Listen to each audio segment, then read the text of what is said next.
Welcome to Short Takes from Scriptures. In this first episode from the Gospel according to Luke, we will highlight the background of the author Luke and then begin a textual study of Luke chapter 1, verses 1 through 4. The Gospel according to Luke does not name the author, nor does a second book by the author, Acts of the Apostles. Internal and external evidences point to Luke as the author. Externally, early Christian writers in the AD 100s were unanimous to his authorship. There are no recorded challenges to Luke's authorship from the apostles, eyewitnesses, or early Christian writers. Internal evidence point to a common author of Luke and Acts. From the openings of Luke and Acts, we learn both books were written to Theophilus and were intended to be read together. The we passages, or first-person accounts in Acts, provide support for the author's association with Paul. The author was with Paul on part of his second missionary journey, Acts 16. The author rejoined Paul at Philippi on Paul's return from his third journey, Acts 20 and 21. The author stayed with Paul at Caesarea after Paul's arrest and accompanied him to Rome, Acts 27 and 28. Paul mentions Luke as being with him in 2 Timothy 4:11 and Philemon verse 24. Paul identifies Luke as a beloved physician from Colossians chapter 4, verse 14. From known historical events, the books were likely written between AD 60 and 63. Luke's purpose for writing the narrative was clearly stated in the preface. Let's read Luke chapter 1, verses 1 through 4. Inasmuch as many have undertaken to compile a narrative of the things that have been accomplished among us, just as those who from the beginning were eyewitnesses and ministers of the word have delivered them to us, it seemed good to me also, having followed all things closely for some time past, to write an orderly account for you, most excellent Theophilus, that you may have certainty concerning the things that you have been taught. Notice this preface was one single, carefully crafted sentence. Let's unpack the sentence now for study. The first word is interesting how Luke begins with inasmuch. This is only used here in the New Testament, yet often used by major classical Greek authors. Many have undertaken to compile. Luke was aware of other narratives, which may have been verbal or written, full or fragmented. Things that have been accomplished. These narratives were to cover things that have been accomplished among us. The realization and the fulfillment of the Old Testament messianic prophecies were identifiable by things are accomplished. Where were they accomplished? Among us at his time, those living at the time or in their generations. These narratives were not from centuries past. They were current, with many witnesses to verify or challenge the narratives.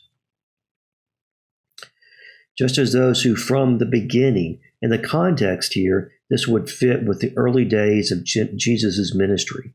The time does seem to be bound by those living at the time of Luke's investigative process. These were eyewitnesses and ministers, and primarily this would refer to the apostles in this context.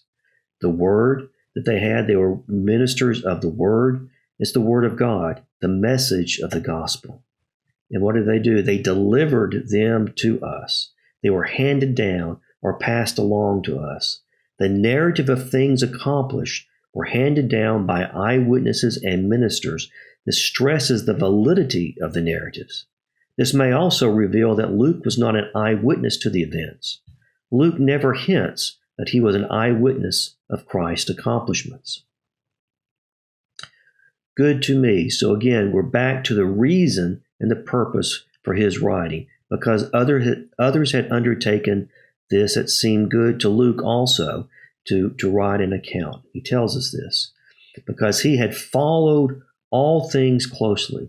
He had traced out. He was in close company or investigated. The New American Standard translates this as having investigated everything carefully from the beginning. and this time from the time past, this also fits from the beginning of Christ's time on earth, or the earthly ministry. He's going to write an orderly account. There's two components here. He's going to write an orderly account. And this Luke's account was written. It became a permanent record of the events and is predominantly in chronological order. Most excellent Theophilus. Theophilus means lover of God. By using the phrase most excellent, Theophilus apparently had a social standing, maybe a governor or some high dignitary. That you may have certainty. This is an implicit claim of authority that Luke is making. The New American Standard translates this as, you may know the exact truth. Luke investigated fully. He presented trustworthy facts regarding the gospel of Christ. And back to Theophilus, it's you can have certainty concerning the things that you have been taught. So Theophilus had been taught the message of Christ, and now he has a written account to verify the teaching. These things that it refers to is all the way back up here to these things that have been accomplished when among us. It's during this period of time. So this single sentence preface packed a lot of information that is now going to set the stage for our continuation study. Our next episode will cover Luke chapter 1, verses 5 through 25. As a reminder, our primary text for this series is the English Standard Version, with permission granted by the Crossways for their copyright text. For questions or comments, please email me at shorttakesfromscriptures@gmail.com, and remember to include the periods between each word. May we glorify God with the full submitting to His will as revealed through His written word.